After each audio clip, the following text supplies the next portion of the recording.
Oh, what a day. What a lovely day.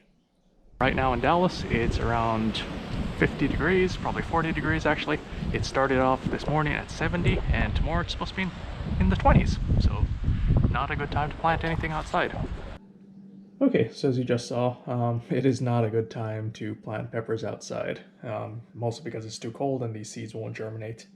So unless you live in Florida or the Caribbean or somewhere tropical, it's probably not a good time to try to germinate these seeds. But that doesn't mean we can't try. So usually we do this indoors, and the first thing I'm gonna go get is a cooler, and we'll see why. Why is this so heavy? Come on. There we go. Ah. Okay, now that we've got a cooler, the next thing you're going to want to do is fill it with some ice and put some beer in there because you're going to need something to drink while you're doing this process. Actually, don't fill it with ice. You can go get yourself a beer from the fridge though if you want. But really what you're going to want to do is line the bottom of this cooler with some bricks. And these are just standard bricks you get from Home Depot or Lowe's or a variety of other places. You may even have some in your garage. Heck, your neighbor may have some in their garage that you can steal from them when they're not looking. Just, if they do catch you, tell them I told you it was okay to do. I'm sure they'll understand. Anyway, so now that you've got some bricks in the bottom of this cooler, the next step is we'll go get a heating mat, not a map. So what I've done now is I've just gotten this little heating mat and put it over the bricks.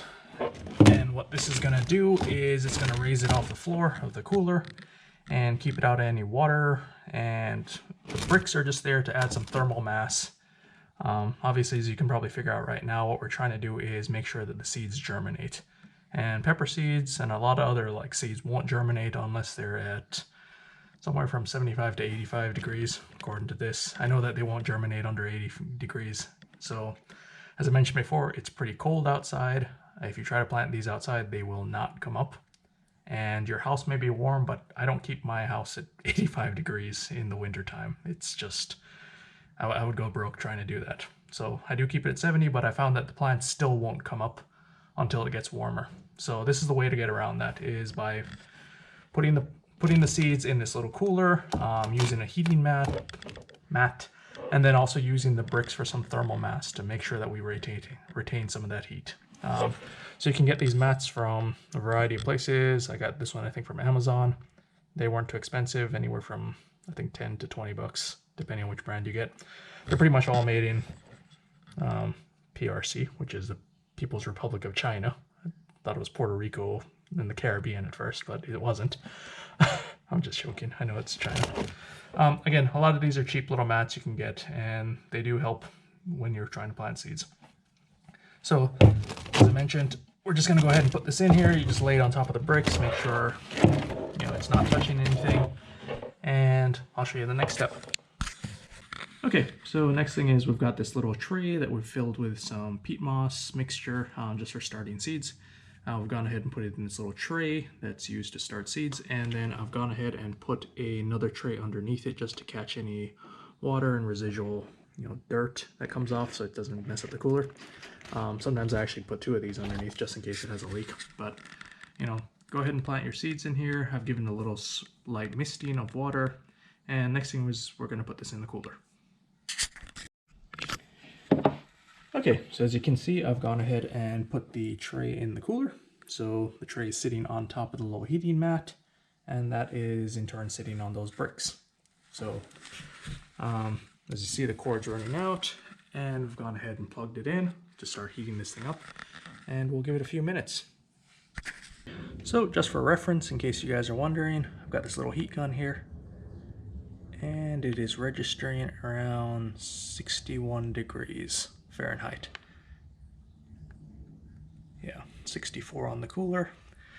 So as you see, this is way too low for the seeds to start germinating. So what we're going to do is I've got this plugged in, and we'll come back in a few minutes. I'm going to go ahead and close the cooler lid as much as it can go. Obviously the cord is going to stick out a little, but we'll wait until this gets up to temp.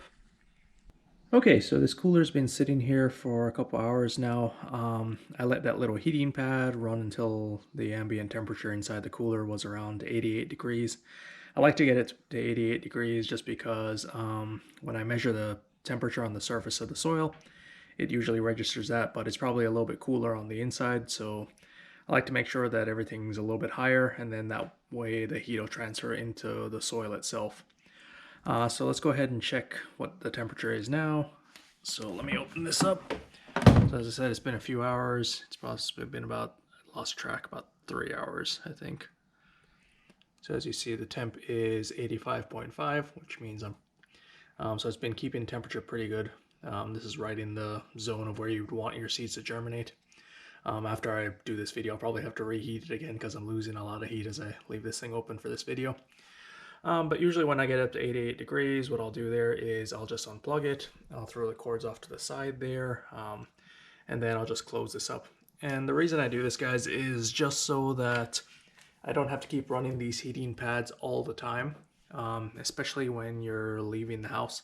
So if you're going to work or you're having to run out for an errand, it's just a safety thing. You don't want to leave these heating pads just running constantly, because I have had them in the past where they don't really turn off. They just kind of keep heating, and I've had a few malfunction to where they've actually kind of fried my seeds. So I was using them in the garage, and one time I came out and I just noticed that the soil was really warm. I took a temperature reading on it. It was over 110 degrees, and pretty much I lost that entire batch of seeds. So this way what I do is I get it up to the temperature I want. I close the cooler, and the cooler will maintain that temperature for quite a long time, depending on the type of cooler that you have. So this is a cheap little Coleman, which means this thing will keep the temperature for anywhere from 6 to 8 hours, depending on how high it is. If you have a nicer cooler like a Yeti, possibly you could do this every 24 hours. So the real reason I do this is just to make sure that I have a constant kind of a heating pad for germinating these seeds, especially when I'm out at work or just running errands, and it's a safety thing just to make sure that I don't have to keep running this heating pad all the time. So as you see, after about 3 hours, it was still at 85.5 degrees, which probably isn't anymore since I've left this thing open. So let's see what it is right now. See, as I mentioned, it's dropping down. It's like 79.5. So I'll go ahead and heat this thing back up and then lock it down for the night before going to bed. So in the morning, I'll just do this again. I do this before I go to work, and then it'll keep that temperature throughout the day. When I get back, I'll get back in again, run it until I go to bed, and I just keep this cycle on and off until the seeds start germinating, which should be in about anywhere from a week to 2 weeks using this method. So just wanted to share this with you guys. A lot of people have asked me, just general questions of how I grow peppers. This is one of the little tricks I use, so hopefully someone finds it useful. And if you guys give it a shot, let me know how it works out for you. Post a video if you want, and hopefully this is helpful. So you guys have a good one. Thanks.